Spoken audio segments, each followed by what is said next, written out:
Hi. So last week we spoke about Shlomo, and I hope you had what to think about since then. And it's known that Shlomo Melech wrote 3 books. At least he's considered the author of 3 other books in the Tanach. Shir HaShirim, which is the famous love song or poems, the book of Mishlei, and the book of Kohelet. And the Midrash says that when he was young, Shlomo Melech wrote the book of Shir HaShirim because he was all romantic about it and all fell in love. It might have to do with all the women that we know in his biography that he had to deal with in his young age. So he wrote Shir HaShirim. And then he got into to the middle of his life and he was full of wisdom. So he wrote the book of Mishlei, and which is proverbs of wisdom. I'm now learning it with my daughter Pitria, and it's a great pleasure to see how simple wisdom of someone experienced is given over to you, just telling you, you should do this, you shouldn't do that, this is smart to do, that's not smart to do. That's a very straightforward book. And then the last book, when he was old, he wrote Kohelet, which is very pessimistic, looking at the world and before dying and saying nothing's worth it, I did it all, there's no reason or meaning to the world. Steinsaltz says there's also a different way of looking at it. Says when Shlomo Melech was young, he wrote Kohelet because he looked at the world and he said nothing's worth it. He said it's all shtuyot. Then he grew up and he said, okay, there is some things you should do and some things you shouldn't do. He became wise. But then before he died, he understood that it's all about love. And he wrote Shir HaShirim. So there's nothing left but love. So that's the romantic way of seeing it. You like that way? That's a little bit more. It's a classic of Steinsaltz way of turning the whole thing upside down. But I think in depth, what we're going to look today at the book of Kohelet. You could decide for your own if it was written before he died or when he was still young. But I think that knowing that Kohelet is the exact opposite maybe of Shir HaShirim, although Shir HaShirim is a little bit tragic also because the lovers there never meet, but that's for the separate shiur. The point is that that this is a book on its own, but you could also look at it as part of a wider range. What we're going to do is we're not going to learn the whole book. The whole book is 12 chapters, which are very dense and full and difficult to understand and to also sort of accept or really like get into it. I chose 3 pieces from the book, sort of from the beginning, middle, and end. And then I have a friend who helped me translate an essay that Rav Steinsaltz wrote. I don't know when. It was given to me by the Steinsaltz Center for this shiur, and maybe this is the first time in history that somebody's reading it. I don't know, but at least it's fine. Rav Steinsaltz probably wrote thousands of pages about 1,000 different kinds of topics, so it's not like something so special. But anyways, it's an opportunity. So we'll do that. Beseder? So we're gonna dive straight in to the first chapter, the first psukim. They're very famous psukim, but still not always understood, or this is an opportunity to read again. Divrei Kohelet ben David melech Yerushalayim. So these are the words of Kohelet. By the way, it says in no place in the book that Shlomo HaMelech wrote the book. The name Shlomo it does not appear, but we know that Kohelet is the son of David. So and he's a king in Yerushalayim. So it kind of, at least from those terms, the son of David and king in Yerushalayim, it brings us to related to Shlomo. Kohelet, there's different ways of explaining it. It might come from the word kahal, which means a congregation. And then Kohelet is the one who congregates people, who brings them together. Another explanation is that this was spoken in the Hakhel, which is the end of every 7 years. There's a mitzvah of Hakhel where everybody comes to Yerushalayim on Chag Sukkot, the end of Chag Sukkot. This is read before them.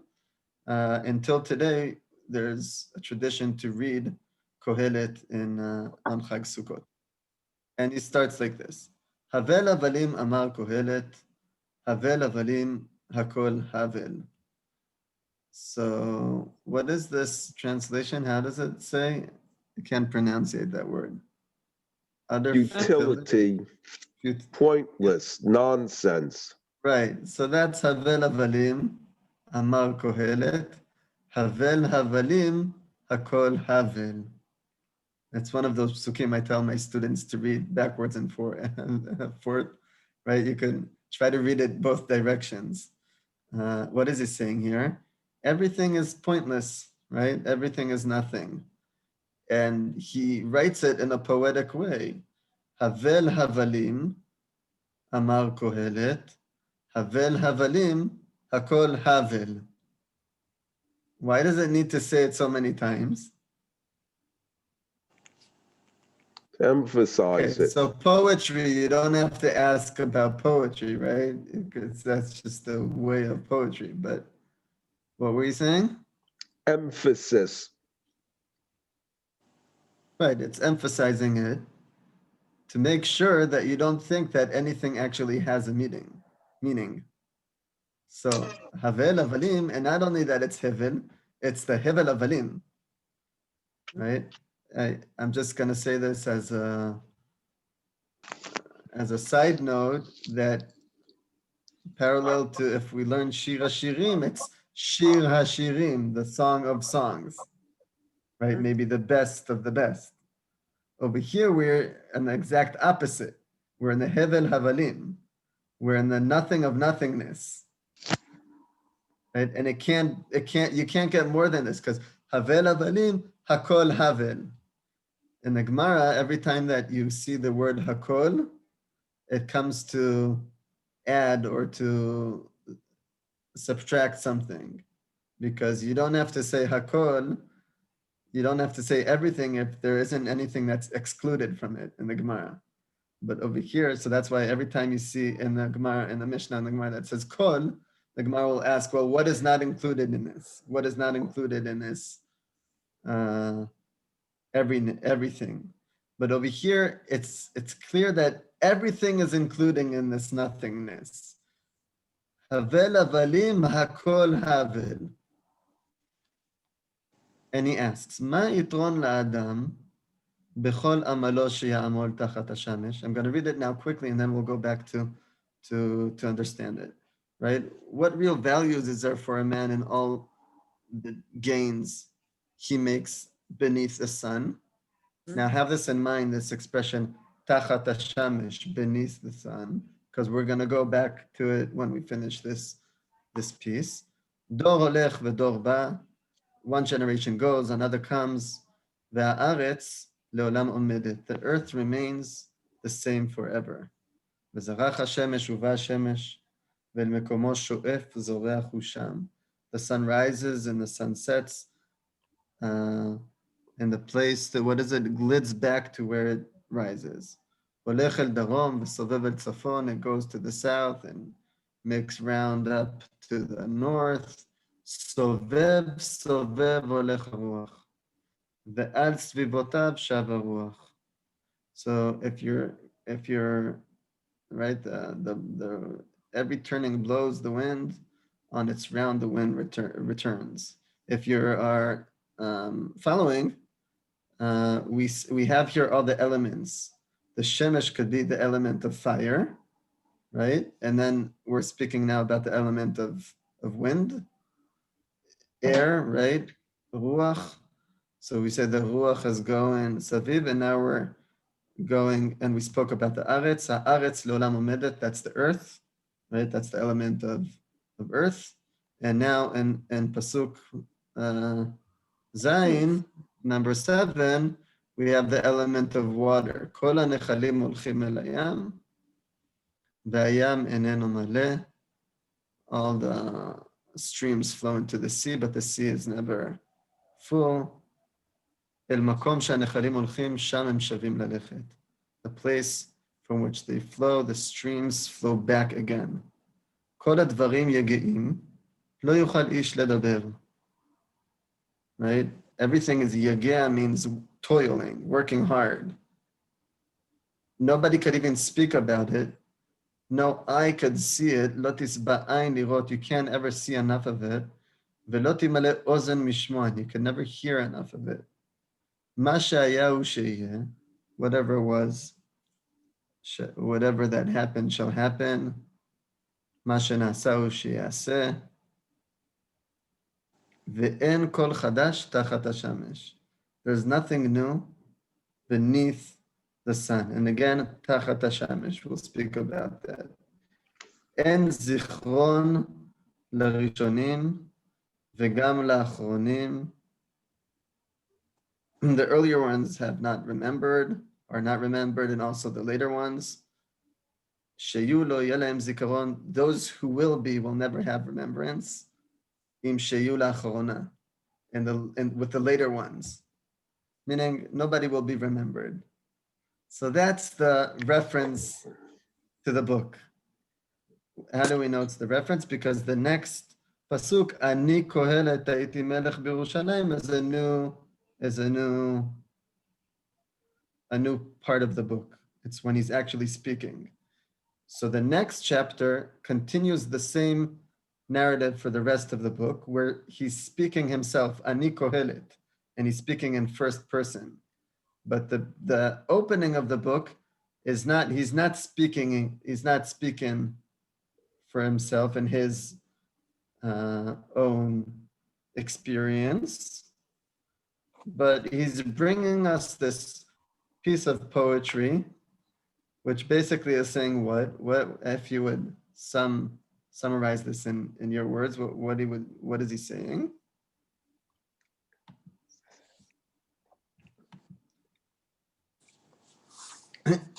He's describing the world, right? And when describing the world, he's describing the everlasting system of the world, which continues and never stops. And therefore, the human life doesn't matter. He's making here there's a logic going on here. Because these 4 elements are always continuing, and because people die, generations come and generations go, so it means that it makes no sense. There's no meaning. What is he doing here with this? You understand what I'm saying? Because I'll go back and I'll show it slower. He starts with saying, what is it, what value it is for all what we work under the sun, because we have a generation that comes and a generation that goes, but the world is still standing, remains forever. And this remains forever is bothering him. Why? He says the sun does its same routine. the water goes to the same place. The air does its circle all the time. Mhm. And we just die. We don't do the same thing all the time. We live in the world and we die. And then he concludes it with this aspect of memory, right? He says, "Yesh davar she'omare chadash." There are things that you say, "Oh, this might be a new concept in the world, a new element in the world, a new appearance in the world." And it says that's also nothing because en zikaron. There's no memory. Whatever will be, whatever is existing now won't be remembered in the future, and whatever will be in the future is not remembered now and won't be remembered later. This is what we call taka philosophy, right? But Rav Steinsaltz explaining this piece, he's saying this is not philosophy so much because, and this is important to see already here, and this is going to be in the whole entire book. Kohelet does not explain what he thinks. He's just describing what he sees. And that's a big difference, right? He's not saying why everything is worthless. He's just saying the world goes on and we die, that's worthless. He's describing the worthless, the hevel avalim, but he's not necessarily explaining or giving reason to it. Because the question is, well, what should be the next question then? Then why do we exist? Or why do we cease to exist? Why do we die? He's not philosophy, because the philosophy will be then to ask, well, then what's the whole purpose of this? But answering there's no purpose is basically overcoming philosophy and going back to experience.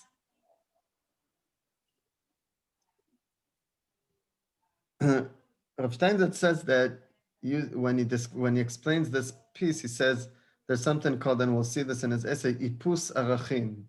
He's nullifying all of the, and this is what he does throughout the book. He's nullifying all people's beliefs or arachim, or even more, what do we say, values, right? Yeah. Exactly. He's nullifying the values, and the way he's nullifying it is by placing you in front of reality, and something about this continuation of the world as opposed to the, I guess, existence, the fragile existence of people is what breaks his meaning. There's no meaning because of this. Well, Again, I can't explain it until the end, so I'm just describing what I'm reading. I'm going in his footsteps. It seems to me he's saying, you think you're going to make a permanent impact on anything, you're not. The world's just going to keep going the way it's always been going. And in terms of anything that you thought you did, it's already been done. Right. So that's what we say, helpful, right? Or positive, as we say. Chazal have, I didn't bring this before. I should have said this. Chazal had a question if Kohelet should be in the Tanach or not. It was not simple to bring it into the Tanakh, and there's a couple of reasons why not to bring it into the Tanakh. One reason is that it's right giving no reason to the world, and that's not so, I would say, religious friendly. And the second thing is that there's a lot of contradictions in the book, right? And as someone once said, this is the first existential I would say philosophy book that was written, because right there's no consistency and there's no meaning. So that's a good existential part of the book. But Chazal, anyways, in some way, they had to be apologetic about it and try to explain well why it is in the Tanakh. But in other ways, they were able to also be very deep about it and be very sensitive. And they go back to this phrase that appears twice in the beginning of the book, and I think it appears again later. Ve'en kol chadash, there's nothing new. Tachat hashamesh, under the sun. And Chazal say, under the sun, tachat hashemesh, there's nothing new. But beyond the sun, above the sun, of course there is. And that gives this whole Chazal, in a brilliant way, are able to, and this is already the key to accept Kohelet. Because we're saying, Kohelet, you know what, you're right. The world will continue and do everything the same thing, and it makes no sense, and there's no meaning under the sun.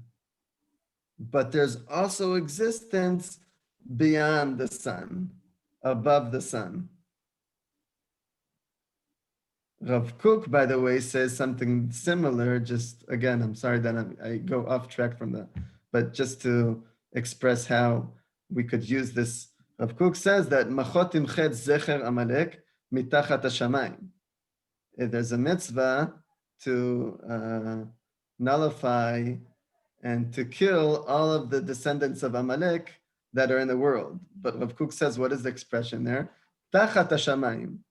Under the heavens, meaning in this world, we have to kill Amalek. But in the higher realms, Amalek comes from a spiritual aspect that has existence, and it's not stam that they're in the world, and there's what to do with them, right? Rav Kook uses the same concept that Chazal say about Kohelet, and he takes it even to a more extreme place of mamash accepting, giving space for something that's really bad, that's really negative. In these psukim, we're not seeing any negativity yet. We're just seeing no purpose, right? No, he's not saying in these psukim that the world is bad. He's not saying that people are evil. He's not saying that, right, God is not fair. These are things you could say about the world. He barely says that in his book. Basically, what he says is, it's not worth it. And that's a whole different philosophical experience, because we have an Eov, for instance, that's a very philosophical book in the Tanakh. And in Eov, the character has to deal with the philosophical question of God rewarding or punishing people in the world. And do bad things that happen to the world happen with a purpose or without a purpose? But that's a question about God in the world. Kohelet here is not speaking about God even. He's speaking about the elements of the world and the way people fit in. So that's one Shlomo? first example. Yeah. I just have a question about, I remember reading, I think, Rabbi Sachs on Kohelet over Sukkot, and he was using a different interpretation of the word hevel to mean breath. Does Rav Steinsaltz say anything about that? I think he was talking about like the root of the word is really having to do with the idea of breath rather than vanity or futility. So that's very important to know, because we say that hevel is what the breath that comes out of you when you talk. In Chazal, in Hebrew today, hevel is the you say that I don't know, when it's cold outside and you breathe, you see the mist. What is that called in English? I don't know. Is that also called a breath? Breath, yeah. So that's called hevel in modern Hebrew. Specifically in I would say in Chazal Hebrew, and it seems like the Tanakh also had that. And thank you for bringing it up. I was going to bring it up in the interpretation of the word hevel. it says that our speech has a heaven. We create, for Chazal, it's something tangible. We're creating some sort of air with our mouth while we're talking. There's a place in Chazal that says that the world exists, העולם עומד על הבל פיהם של תינוקות של בית רבן. תינוקות של בית רבן are students, young students, and the world exists on the air that comes out of their mouth while learning Torah. And for sure, Chazal say that against Kohelet, that says Hevel avalim akol havel. Chazal say the world exists from that Hevel, from that nothingness that comes out from the speech of the children when they are reading psukim without even understanding them. That's how I explain the Gemara there. But over here, I don't know, it'd be interesting to see what Rabbi Sachs writes there, or if you want to share with us. But over here, what does it mean? When we're talking, we're creating something, but we're creating something that doesn't really exist. What is speech? Right? What is hevel? Is it something that you could grasp, that you could hold on to? That you could, when I say that the world is hevel, and it comes back to that, it's not that there's nothing, that there's something, it makes it even worse. And one, because we're trying to do something, but what's left out of it, right? What comes out from all our speech? Rav Fuhrman told me that once he checked himself, and he wanted to check, what do I talk about all day? What does my speech involve? It's a good. I'm too scared, so I never tried it. But he said he tried it on himself, and he said that he saw that 90% of what he's speaking during the day is trying to explain himself or sort of protect his statements in the world or whatever, or his actions, right? Most of what we talk is trying to like make sure that everything's going to stay in place and that nothing falls apart, right? That's what we do in our speech, but it's nothing. What are we doing? They just built if we're going to be existential, I'll really go there with you. They built a house next to us here for 6 months or 9 months. I don't know. They built a house. And every day I would go to school. I'm a teacher. And I go to school. I talk, come home. And I see these people built a wall. And then the next day they built another wall. And I said to myself, what did I do all day? Talk. And these people actually built a house. It's like the difference, right? The experience of speech as opposed to doing is a big difference. That's But why you love the I'm going back museum. to the, what? I said that's why you love the museum, right? Which that's what there have is. no purpose in the world. Except, well, being nothing, right? Doing something that is not effective to anything. But what Kohelet says is even more. All your actions are nothing in a perspective. No matter what you're gonna do, it's all that hevel. You're doing again and again and again something that nothing's left out of it.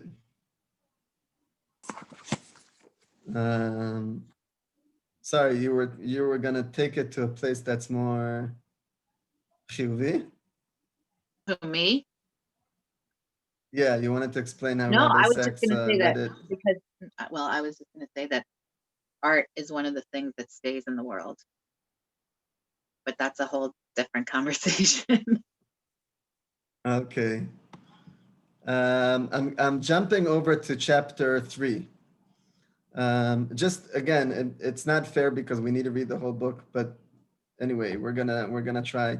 He goes and he says, I did this and I did that, and I had a lot of money and it didn't help me, and I had a lot of wisdom and it didn't help me, and I ate everything I wanted to eat, and I never had the pleasure that could that I could be satisfied from. And that's the whole book, right? The whole book is these examples.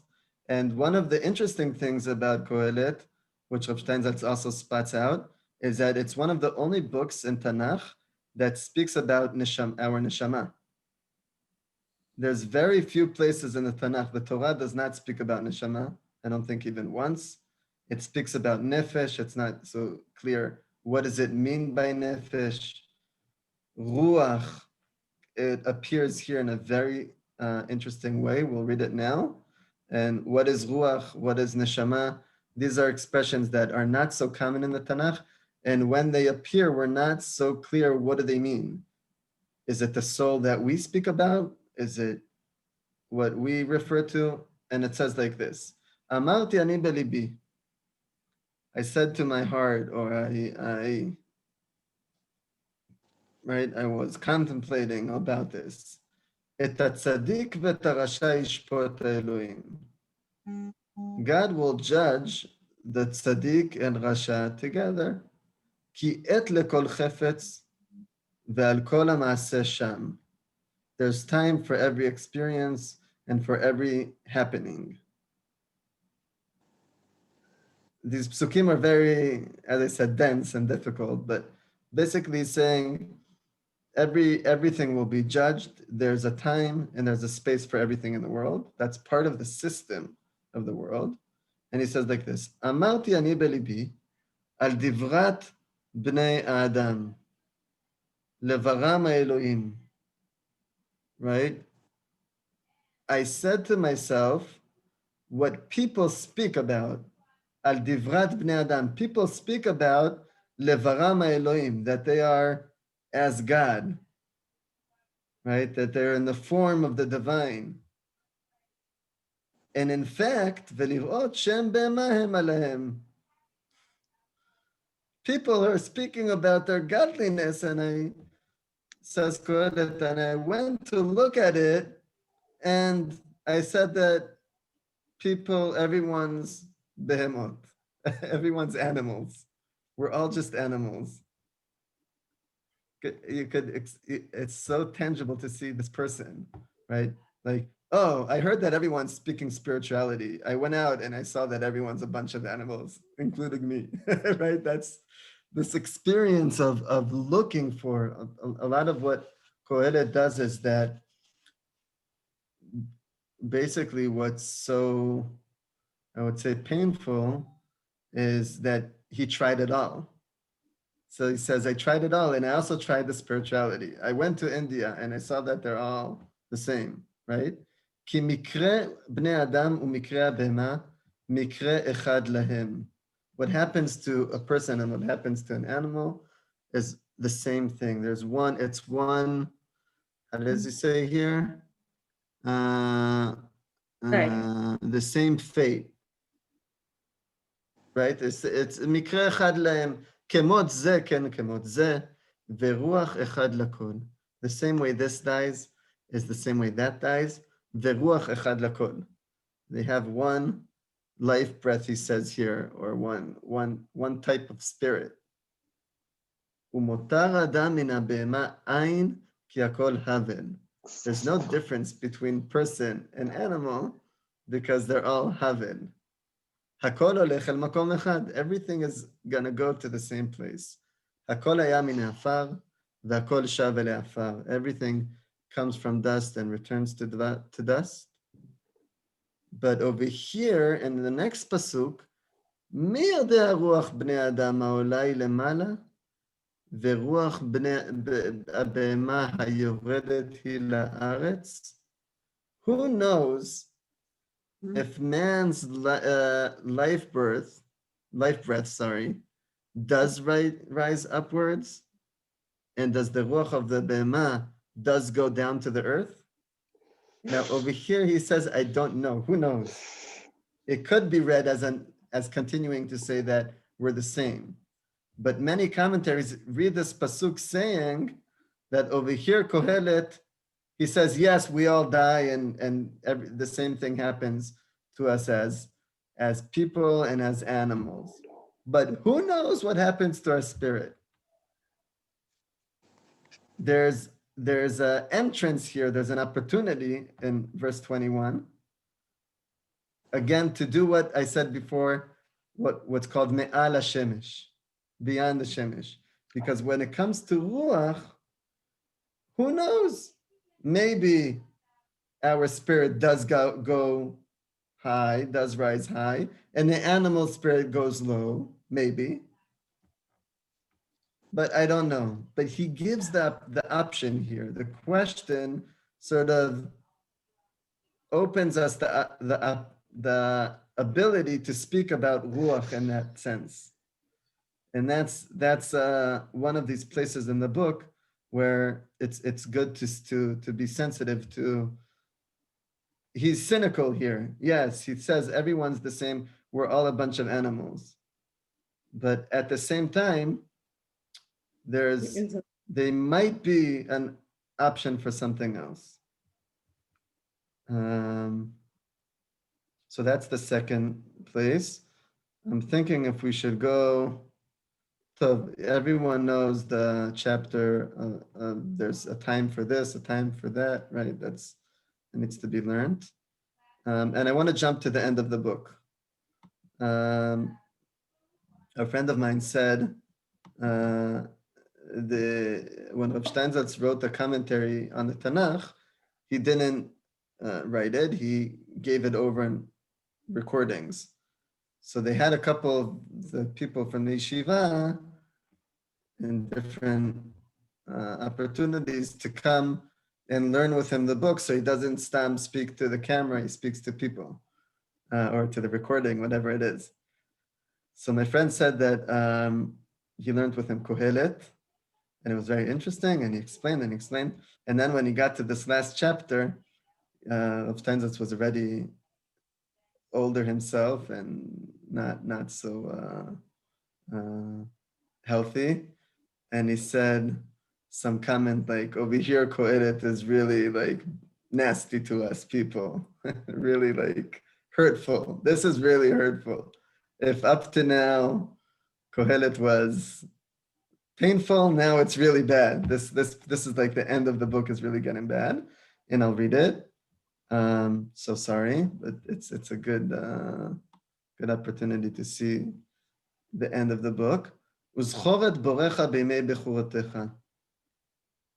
Now over here he does, again, there are these places where he speaks about God in some way. And he says you should remember or appreciate your creator when you are young. Ad asher lo yavo yemei hara'a, until the bad days don't come.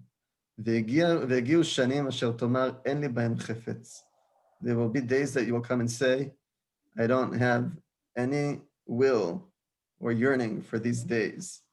עד אשר לא תחשך השמש. Now again, this is what he began in the beginning of the book, started with the shemesh and the ruach. The end of the book goes there also, but this is already used as an analogy for the person's body. עד אשר לא תחשך השמש, והאור והירח והכוכבים, ושבו האבים אחר הגשם.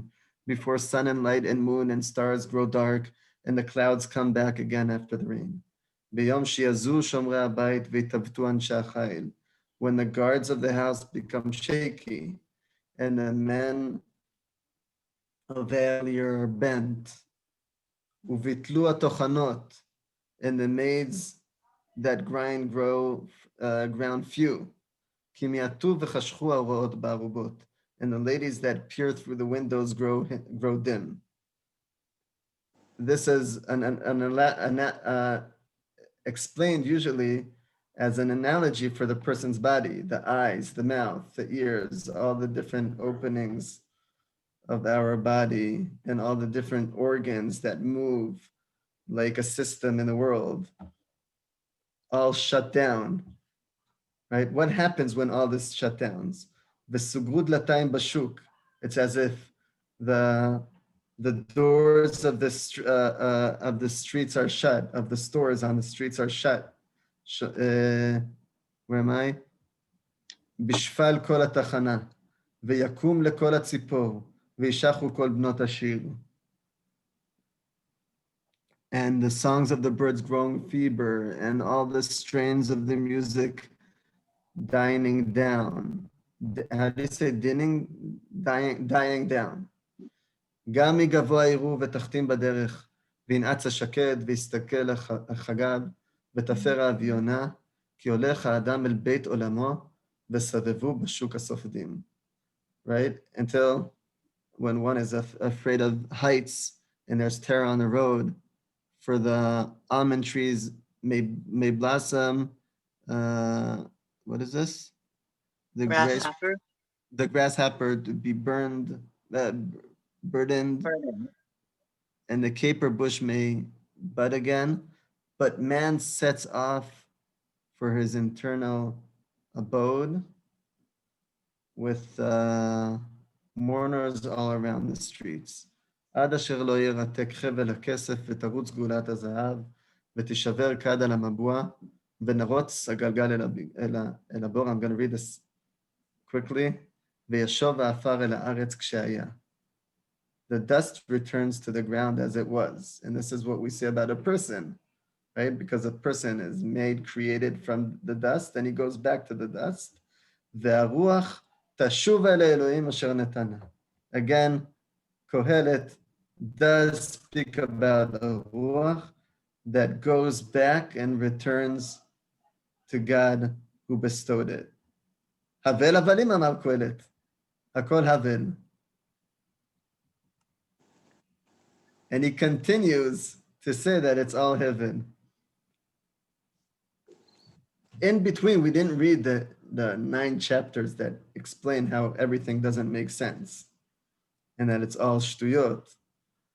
But we see that we have this frame for the book, right, of this sunset and going back down to the earth. And if in the beginning of the book it was sort of like, I would say, it didn't work between people to the world, we see that at the end, the closure of it is that we become part of the earth by dying.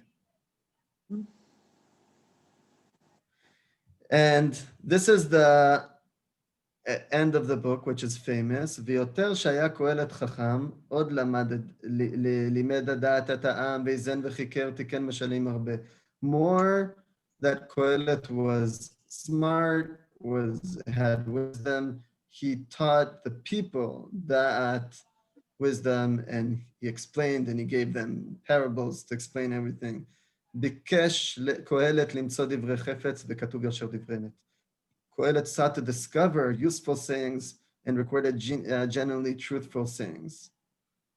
וכתוב יושר דברי אמת. He wanted to write דברי אמת, and דברי חכמים כדורבנות וכמסמרות נטועים, בעלי הסופות ניתנו מרועה אחד. The sayings of the wise are like gods, like nails fixed in prodding sticks. They were given by the shepherd. I'm not explaining this. I just want us to get the feeling of the end of the book. And then ויותר מהם הבני יזהר, עשות ספרים הרבה, אין קץ ולעג הרבה יגעת בשר. He's giving us a warning not to write too many books, which is interesting. And he says, סוף דבר הכל ישמע, את אלוהים ירא, ואת מצוותיו שמור, כי זה כל האדם. The sum of the matter is, right? Listen to the words of God, go in his path, do his mitzvot, because that's what all man is made for. Usually, when we read this pasuk, Chazal say, well, the whole book was worth it just to get to this pasuk. It's worth it to nullify all of reality and to say that wisdom doesn't matter and strength doesn't matter and honor doesn't matter and pleasure doesn't matter. It's all hevel. to come to sum up and say that you should be fearful from God. But we're going to move on to read Rav Steinsaltz's essay here, who says you can't say the whole book means nothing by one sentence. You can't say that the deep nullification of reality of the world, of the sense that we have in the world, that Kohelet does in 12 chapters of the book, does not go away when you say to a person, you should be from.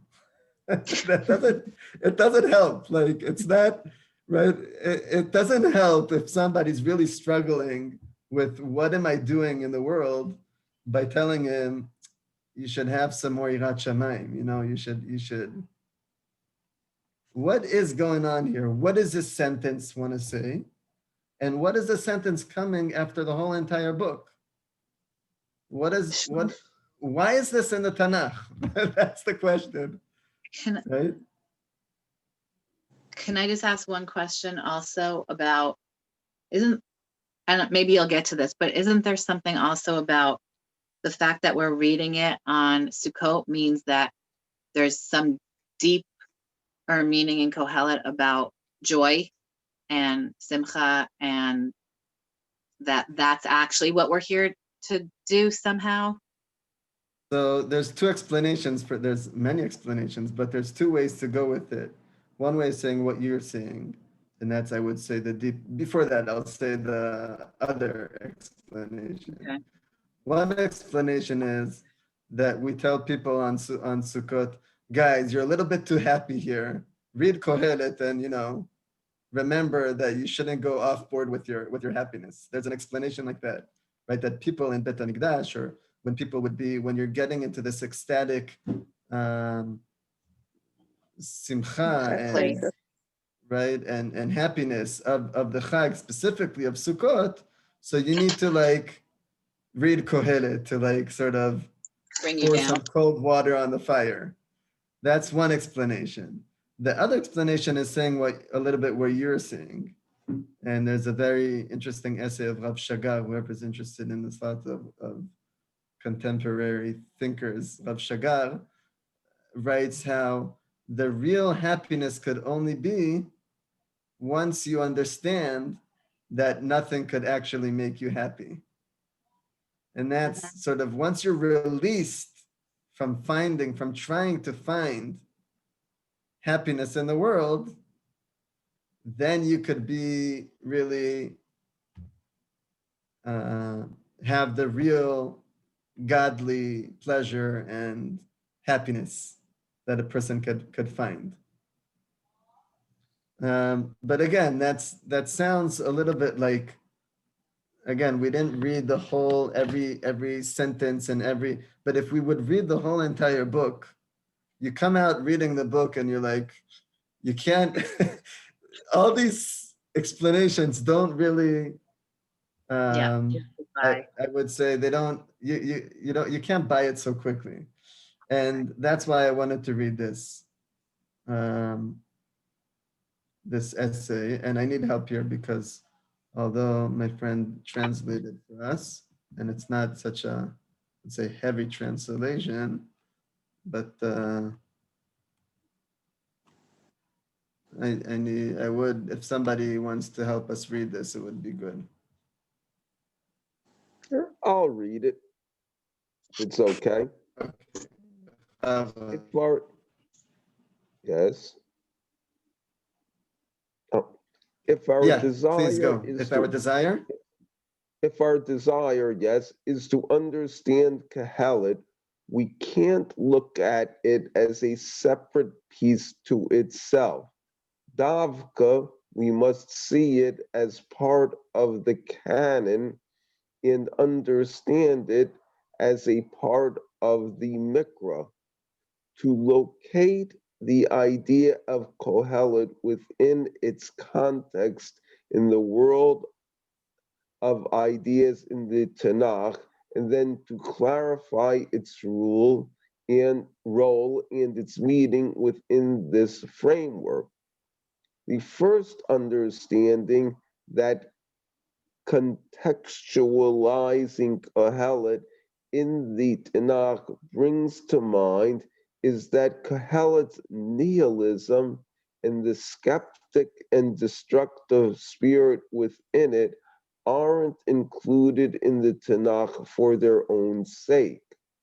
The skepticism and deconstrualism are here as useful tools for a distinct purpose, no less than the main purpose of the Tanakh, which is far from the spirit of pessimism or skepticism.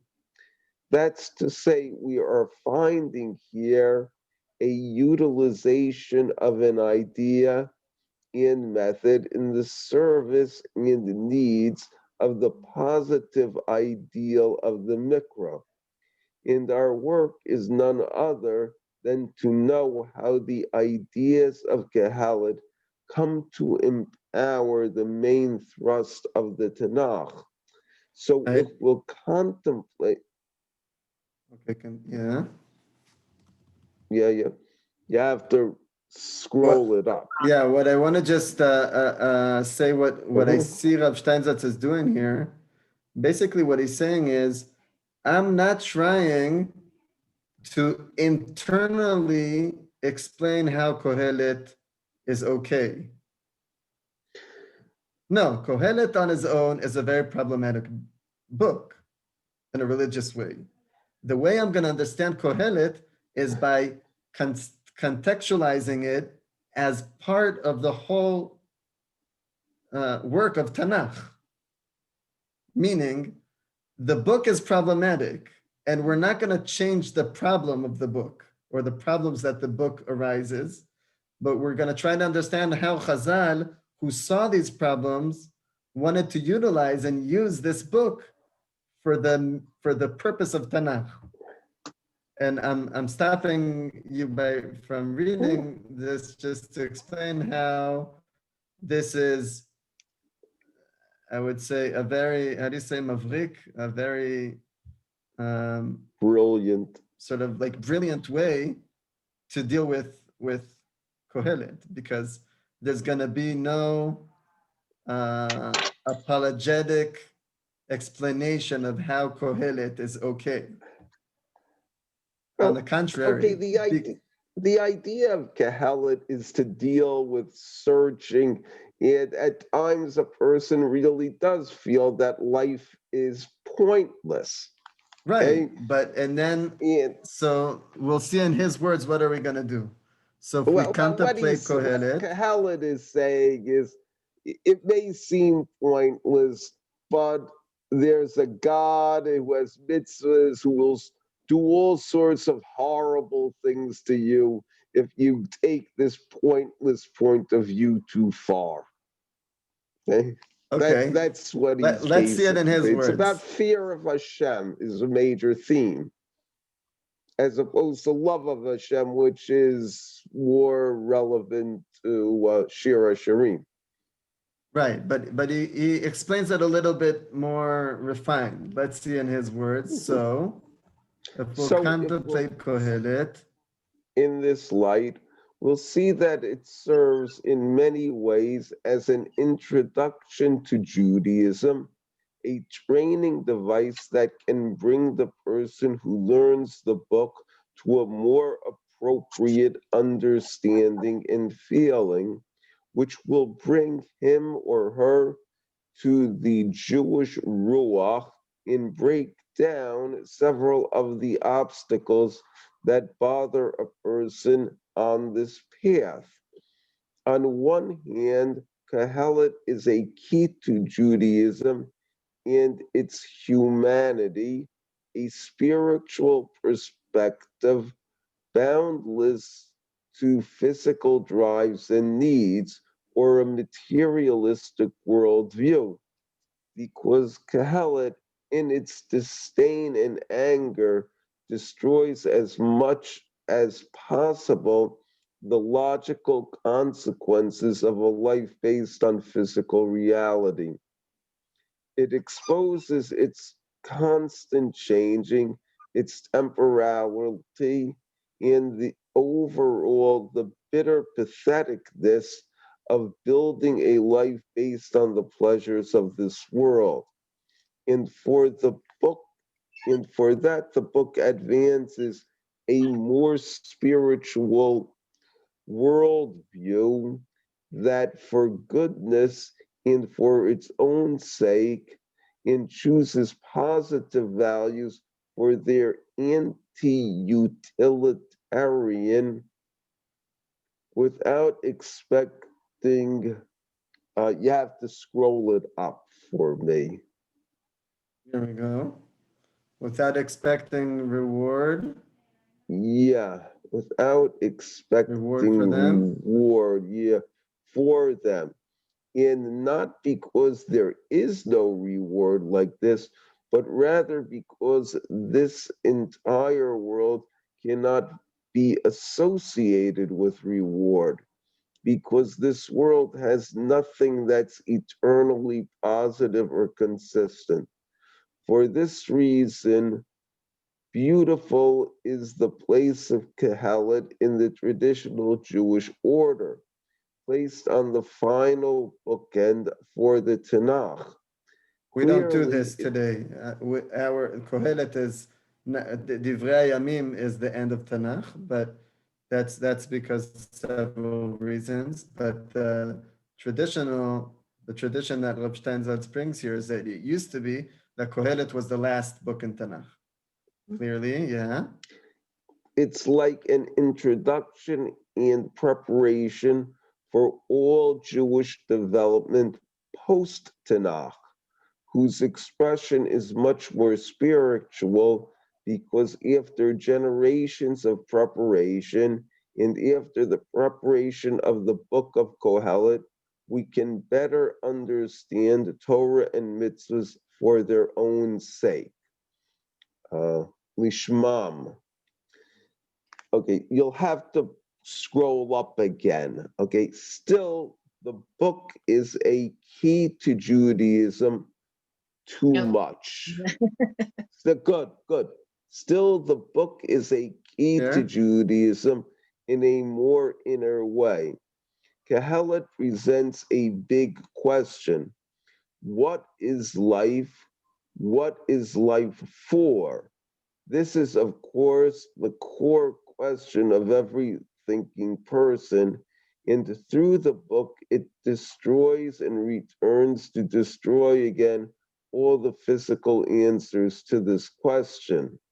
What is the purpose of life? Definitely not any of the possibilities that Kohelet discusses. Telling of his experience and despairs from them.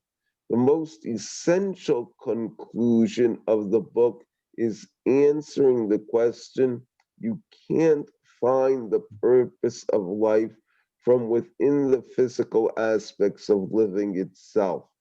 And if we follow this line of thought, we come to the conclusion if there is a purpose to life, it's definitely beyond life. And the edge of this conclusion is found in the closing verse. At the end, everything is heard. Fear God and keep his commandments. Scroll up, please. Here we go. The This now he verse, speaks about the verse. That's what I spoke about before. It not being enough, right? yeah. This verse, This is the last piece. yeah, doesn't quite give us a positive weight as an answer to the content of the book. Kohelet remains as a question mark regarding what is the purpose of life. Perhaps Kohelet is a question mark. What is the answer to the question? And now we can understand it from its context. Kohelet is the question, and the answer is the entirety of, you have to scroll up, of Tanakh. even though Kohelet is a bitter book whose base is question that has no answer at the end of the book, but the answer appears in tens of different forms throughout the other books of the Tanach. The conclusion that everything is heard, fear only God and his commandments, because that is what being a What being human human is, which appears in Kohelet in one verse.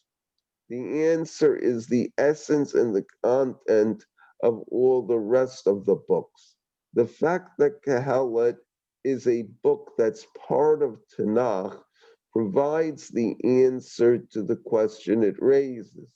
We're going to stop here because there Mhm. is still what to read, but I think this is enough to understand Rav Steinsaltz's his main. Thank you for reading. Quite welcome. His main point that he's saying here. And I said before, it's brilliant for me, at least. When I read that piece, it ties it all together because it's not, I would say, meshachnea. It's not helpful, convincing to take a book like Kohelet and give it explanations and try to figure out how is it still a religious book on its own. The same way it's not convincing to look at things in the world, at disasters in the world, or painful experiences in the world, or some existential questions that we have about life. It's never helpful to tell us and to, I would say, to push away those questions. Rav Steinsaltz says here, he says, what they did in the Tanakh, what Chazal did in the Tanakh was give place for the question and give it a real place. Give place for the painfulness of the question, for it to go to the end of it, to give place in the Tanakh where you really say everything, Hakol Heved. There's no purpose for anything. And then after that, you could start talking about then what the purpose is. After that, you could start, as he explains here, the rest of the Tanakh is an answer to that, or the rest of a person's life is, and that's why it's beautiful also to say that Shlomo wrote this when he was young and not older, because the rest of his life could be an answer to that. It's very important to be pessimistic when you're young, because then you could be optimistic when you're older, right? You could then have a whole life to continue to answer that question in different ways, in different experiences. But if you never asked these questions when you were young, if you never looked at the world and said, this makes no sense, there's no purpose to this, then your life will never have those ways to go beyond and to see what's above and to see the ruach and to see the godliness in the world. So I think that's that essay that we just saw. Again, I didn't see it published, but he might have said it in different places. I think is a good way to look at Kohelet, to be another aspect of Tanakh that we could see. Now you have to go read the whole book. It's tough. I think what you're saying, like, it's actually quite brilliant and makes a lot of sense in terms of the psychology of the Tanakh, because something that's so simple but so infrequently done is this concept. I don't know the expression in Hebrew, but when you're talking about naming the elephant in the room, right? And Yeah, if you you say don't, it in Hebrew. what? That's how you say it in Hebrew? Mhm. It has the word peel in it. What's the expression? Yeah, apil b'cheder. Yeah. It's, Okay. So like in therapy, it's such a huge starting point. You have to actually be able to say it and to acknowledge it and to put it in context in the Tanakh that way is doing something really, really smart, because otherwise it's there anyway, not in the context of Judaism and Right. Tanakh. And so that feels very like, yeah. I But still when you don't do understand it, the you last have to concept. do it. Yeah, When you do it, you have to do it, as we say in Hebrew, ad hasof. It's all the not way. like, yeah, it's not like you're You giving gotta, space for questions. You're no, bringing, you have to really go to its conclusion. you have to bring the question till the extent, Till till the end, the, till the um, conclusion, the conclusion. Rav Fuhrman had an expression similar to the elephant one. He said, in Hebrew, he said, I don't know how you say it in English, he'd say, לטאטא האבק מתחת לשטיח. When you Sweep the have, dust under the rug. right, so he said you could sweep the dust under the rug, but you can't sweep An he said, elephant under a an rug. amer. He spoke about an amer, a tiger. You can't sweep a tiger under the Under a rug. under the rug because he'll come out from the other side and eat you. So Right. he spoke about that in a political way, but also I think it for sure resonates here. And I think that, by the way, what religious, and again going back to the brilliance of Rav Steinsaltz, because Rav Steinsaltz was able to say this to people, to his students, or to religious people. And we grew up after, I mean, I grew up in his chinuch, but we live in generations and generations of yeshivot and religious authorities and religious teachers who've been telling their students that there's questions you're not allowed to ask, or there's things we don't deal with over here, or when you'll get older, you'll understand. All these religious expressions of right, throwing somebody. It says, if you learn a little bit more Gemara, then when you'll be older, you'll understand. Now you just have, Kohelet says at the end that you just have to have Yirat Shamayim, right? But if you really give respect to the questions, then we will tell our students, of course that's a question. Of course that makes no sense. Of course this is painful. Now let's begin our journey. Now let's begin learning. Now let's begin investigating. Now let's start living a really deep religious life. And now let's look for what's beyond this world. What's me'ever l'shemesh. What's not under the sun. And I think that if we would continue this way of thought, and also remember that it's only one book in Tanakh, right? That's also something that we didn't say in the shiur. We're learning Kohelet, so we're emphasizing this. But also knowing that it's one aspect and giving that its space and respecting that, but not letting that overtake our whole existence. That's the other problem of having Kohelet on its own without the rest of Tanakh, is that there's no purpose, that there's really no purpose. The brilliance is having both and giving it its respect and giving it its space. I guess like therapy, then right, trying to build yourself out of that, right? Well, because what you're first doing is validating. Destruction happens, once you destruct, then you deconstruct everything you could. Then you can rebuild. Yeah. Right. That's the. It would be smart of the schools to teach Kohelet to the middle schoolers, to start and then go from there. Middle schoolers. Yeah. Teachers have to or maybe understand fourth graders. Maybe they need to be younger. So I don't know if we'll learn next week. I'm not sure where I'm gonna be. Chanukah. If we will learn. What? We'll give you a week off. No, I don't know if it's Zoom. It doesn't matter where I'll be. I could Zoom. So that's. We're not giving No. a week You off, can Disney. put a message on Facebook like you did this time. Yeah, well, and I'll you put a should say message in. one way or another. Okay? Okay. Either there will be a class, this is the link, or there's not going to be a class. Enjoy your Hanukkah. Okay, so I will do that. If there will be a class, I'll try to do something about Hanukkah from the Tanach, which doesn't make sense because Hanukkah was after the Tanakh, but we'll figure it out.